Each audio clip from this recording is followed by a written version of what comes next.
As a parent we are not enough for our child. जो हमारी habits है ये तो जनरेशन में पास ऑन नहीं होगी, तो इन सब क्यूरियोसिटी और जो वाइप आउट करे और फोकस करे एबिलिटी पे, तो definitely we can do it. क्या हेरिडिटी ही अकेला ऐसा इम्पैक्ट है या ऐसा कोई कॉज है? और हमारा जो इनर वर्ल्ड है, हमारा इनर यूनिवर्स है, उसके ऊपर हम वर्कआउट कर सकते हैं with help of meditation. Parental habits को चेंज करना मुझे लगता है थोड़ा सा मुश्किल है। ये मिथ है इसलिए कि स्पिरिचुअल वे तो है, क्योंकि word it means shows that गर्भ एंड संस्कार। तो संस्कार हमारे। नमस्कार, नमो नारायण। संवाद से संवादिता के सेट पर एक बार फिर आप सभी का स्वागत है। मैं हूं मैत्रेयी जोशी, शिवत्वम के फाउंडर, और आज हमने इनवाइट किया है डॉक्टर हेमांगी को फिर से एक बार, क्योंकि हमें बहुत सारे व्यूअर्स के सवाल तो मिले ही हैं, लेकिन वो और भी डिटेल में जानना चाहते हैं उनके कंसर्न्स के बारे में। क्योंकि आज के एपिसोड की जर्नी ही कुछ ऐसी है, वुम्ब से विजडम तक, how mother's consciousness and conscious efforts can shapes the future of the child. So आज हम डॉक्टर हेमांगी से जानने वाले हैं कुछ ऐसे अनसुने अनजाने रहस्य जो आज तक हार्डली कभी टैप हुए हैं, अप्रोच हुए हैं, और मदर को प्रेगनेंसी के दौरान क्या ध्यान रखना चाहिए, फादर को क्या ध्यान रखना चाहिए, ये सारी चीजें आज हम डॉक्टर हेमांगी से जानने वाले हैं।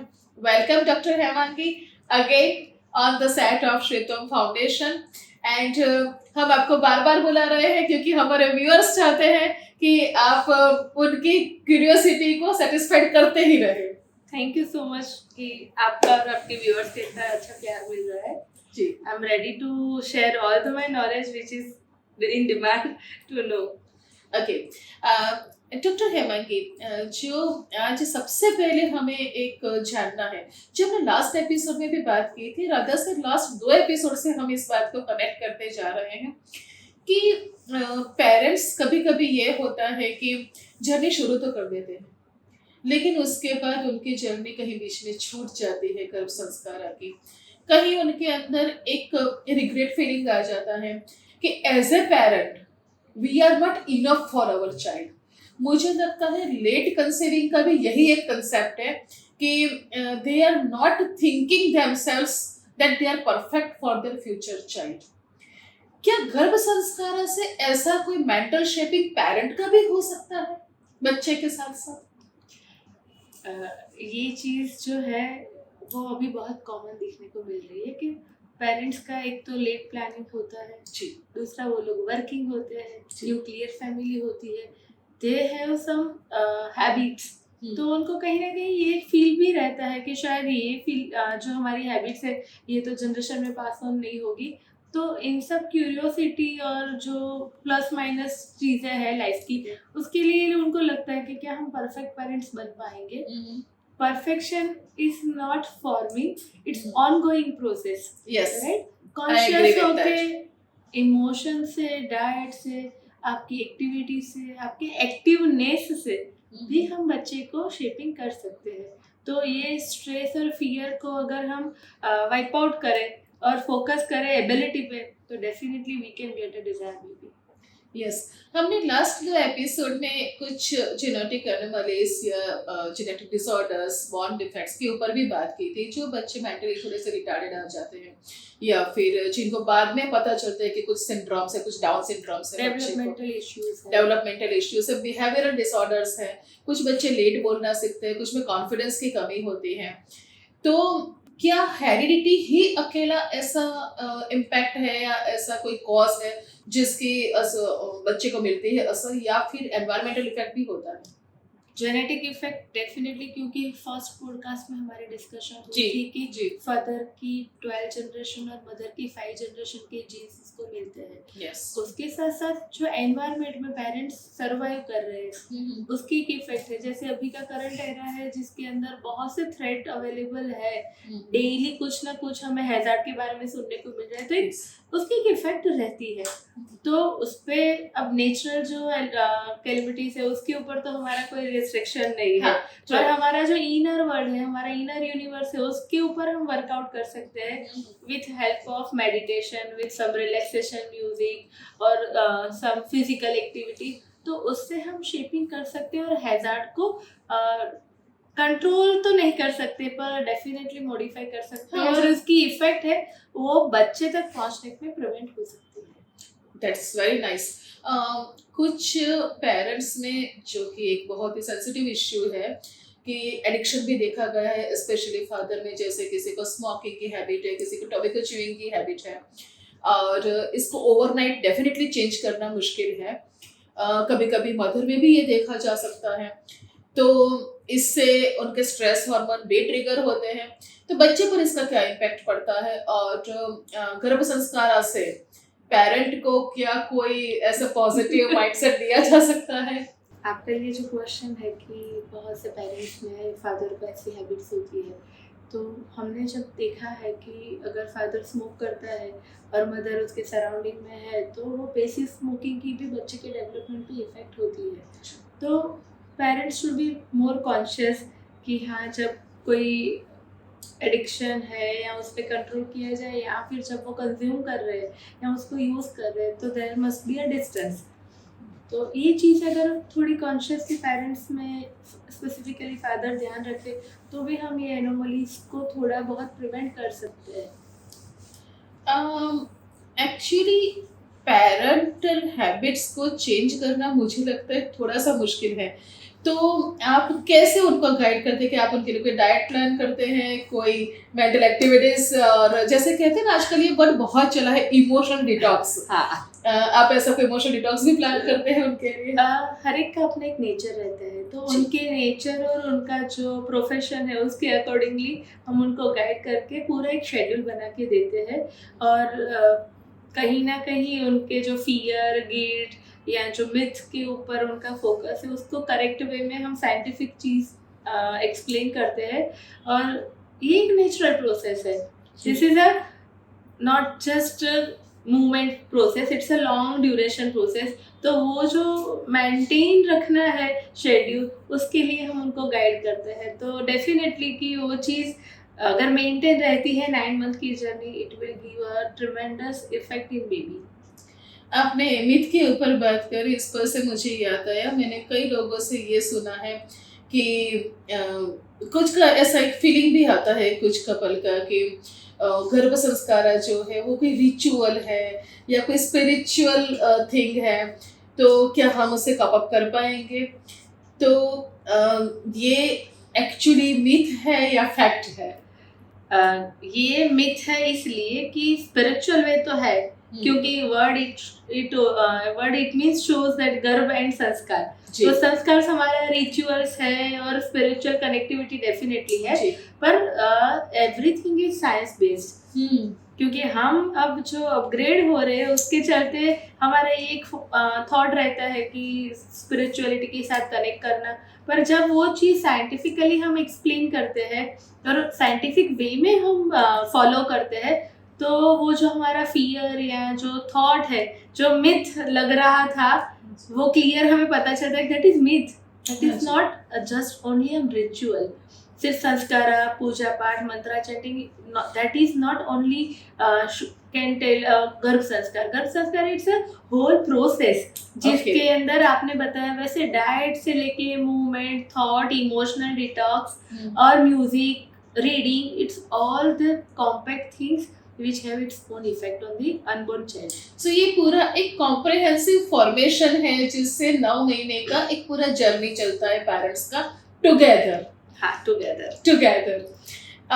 एनवायरमेंटल इफेक्ट के ऊपर वापस आते हैं। आजकल जिस तरीके से हम वॉर फेसिंग कर रहे हैं, न्यूक्लियर वेपन्स ट्राई हो रहे हैं, पॉल्यूशन हर जगह बढ़ता जा रहा है, तो उसमें गर्भ संस्कार कितने हद तक सपोर्ट कर सकता है? माइंड के ऊपर हम ज़्यादा वर्क करते हैं ऐसी कंडीशंस में, क्योंकि जब थ्रेट क्रिएट होता है या ऐसी कोई सिचुएशन आती है, तो सीधा हमारे इमोशन सेक्टर पे सबसे ज़्यादा इफेक्ट होती है, स्ट्रेस हार्मोन्स बढ़ने लगते हैं। तो mother always feel super conscious और क्यूरियस भी होती है कि इसकी इफेक्ट हमारे बच्चे तक नहीं होगी, क्योंकि जैसे हमने देखा है कि वर्ल्ड वॉर 2 के ड्यूरेशन में जो एटॉमिक रिएक्शन हुए थे तो उसकी जनरेशन टू जनरेशन वो इफेक्ट दिखी है। तो कहीं ना कहीं ये इफेक्ट हमने कोविड के टाइम पे भी देखा है कि कोविड ड्यूरेशन में जो मदर प्रेग्नेंट थी तो उनका एक फैक्ट था कि मेरे बच्चे को कोविड होगा तो, या कोविड अगर मुझे हुआ है तो can I feed my baby. तो ये सारे जो डाउट्स और फियर्स है वो हम कहीं ना कहीं गाइड करते हैं कि ये चीज़ों को आपको कैसे डील करना है। जो एनवायरनमेंट में है उस पर हमारा कंट्रोल नहीं होता है, पर उसके साथ साथ क्या प्रिवेंशन रखना है जिसके चलते हमारे बच्चे को उसकी इफेक्ट कम से कम हो, तो उस पर हम वर्क कर सकते हैं। ये आपने बहुत अच्छी बात बताई कि जब कोई साइकोलॉजिकल या सोशल कोई कैटास्ट्रॉफी हो जाता है, कोई बहुत बड़ा कंडीशन आ जाता है इस तरह का, जिससे पेरेंट में या लोगों में एक तरह का ट्रॉमा डेवलप होता है, तो गर्भ संस्कार सिर्फ जैसा कि आपने बताया चांट या मंत्रा या रिचुअल्स नहीं है, ये एक पूरा एक तरीके से साइकोथेरापी है एंड एक तरह से एक पूरा प्रिवेंशन केयर है जो हर एक पेरेंट्स अपने बच्चे को एक गिफ्ट के तौर पर दे सकते हैं। और मुझे लगता है इससे बड़ा वैल्यूएबल गिफ्ट दुनिया में कोई नहीं हो सकता पेरेंट्स जो अपने बच्चे को दे पाते हैं, क्योंकि वो ये सिक्योर नहीं करते कि बच्चा हेल्दी जन्मे, वो ये सिक्योर करते हैं कि बच्चा emotionally mentally completely fulfilled and achieved जन्मे। प्रेगनेंसी का जो मॉनिटरिंग होता है जी, जो हमारे गायनेकोलॉजिस्ट करते हैं उसके अंदर हम फिजिकल कंपोनेंट का डेवलपमेंटल मॉनिटरिंग डेफिनेटली करते हैं। मोस्ट प्रोबेबली हर एक पेरेंट्स का एनुअली स्केल से लेके हर एक चीज मदर होम जर्नी में है तो वो होता है जी। पर एक जो फियर फैक्टर है या जो डाउट्स है, कॉन्फ्लिक्ट है, वो जो बच्चे के अंदर मदर के इमोशन में आता है वो बच्चे के अंदर विदाउट बैरियर वो पास ऑन हो जाता है। True. तो हम उसको गाइड करते हैं with help of different technique कि बच्चा इमोशनली इंटेलिजेंट भी बने, स्ट्रांग भी बने और उसका जो सोशल एनवायरनमेंट है उसके साथ वो कोप अप भी कर पाए, क्योंकि यूनिफॉर्मिटी लाइफ लॉन्ग सेम नहीं रहने वाली। तो हर एक सिचुएशन के साथ उसकी एडेप्टेबिलिटी हो और वो आने के बाद तो ग्रेजुअली एनवायरनमेंट में से भी लर्न करेगा। हम बेस्ट स्कूल कोचिंग वगैरह भी हम देंगे, पर जो उसका जो बेस है उसको अभी प्रिपेयर करना है, अभी स्ट्रांग बनाना है, तो वो गिफ्ट हम मदर में ही दे सकते हैं। ये बात से मुझे ये भी एक फीलिंग आ रही है कि आपने जिस तरह का ये पूरा प्लान बनाया है गर्भ संस्कार का, एक तो आपका प्लान बहुत यूनिक है, आई मस्ट से दैट, क्योंकि मैंने बहुत जगह पे गर्भ संस्कार के बारे में रिसर्च किया कि कैसे करवाते हैं, लेकिन आप जो 3 फेज 4 फेज या मुझे मल्टीफोल्ड प्लानिंग के साथ आप चल रहे हैं, mental, emotional, physical, it is really awesome plan, I must say. And कई बार ये होता है कि मदर में भी स्ट्रेस हार्मोन ट्रिगर हो जाते हैं, एंजाइटी ट्रिगर होती है, उनका हाइपर एक्टिविटी बढ़ जाती है, उनके स्ट्रेस की वजह से उनके टेंशन और वरीज भी बढ़ जाते हैं। तो इन सब में बच्चे के साथ साथ मुझे लगता है कि मदर का भी एक बहुत अच्छा साइकोलॉजिकल अप्रोच डेवलप होने लगेगा। Balancing hormones, blood pressure, sugar management, diet, active mode, वो सारी चीजें अभी कॉमन है। स्लीप डिस्टर्बेंस, क्योंकि लेट नाइट तक स्क्रॉल चलता है, उसके बाद स्लीप डिस्टर्बेंस होते हैं, अर्ली मॉर्निंग उठ नहीं पाते हैं, उसका एक स्ट्रेस रहता है, फिर वर्किंग वूमन है तो वहां पे भी जाना है जी। अभी प्रेगनेंसी जर्नी में हमें वो जो एक्टिविटी शेड्यूल है वो भी फॉलो करना है, तो कहीं ना कहीं हम उनको वो पूरी सिस्टम में मॉनिटराइज करके गाइड करते हैं कि कब आपको कौन से एक्टिविटी पे फोकस करना है, कौन सी डेवलपमेंटल माइलस्टोन अभी अचीव हो रही है बेबी की, तो क्या एक्टिविटी मोस्ट प्रेफरेबल है, क्या अवॉइड करना है, which will be the most beneficial activity for a baby, which must be maintained in as a routine throughout the journey.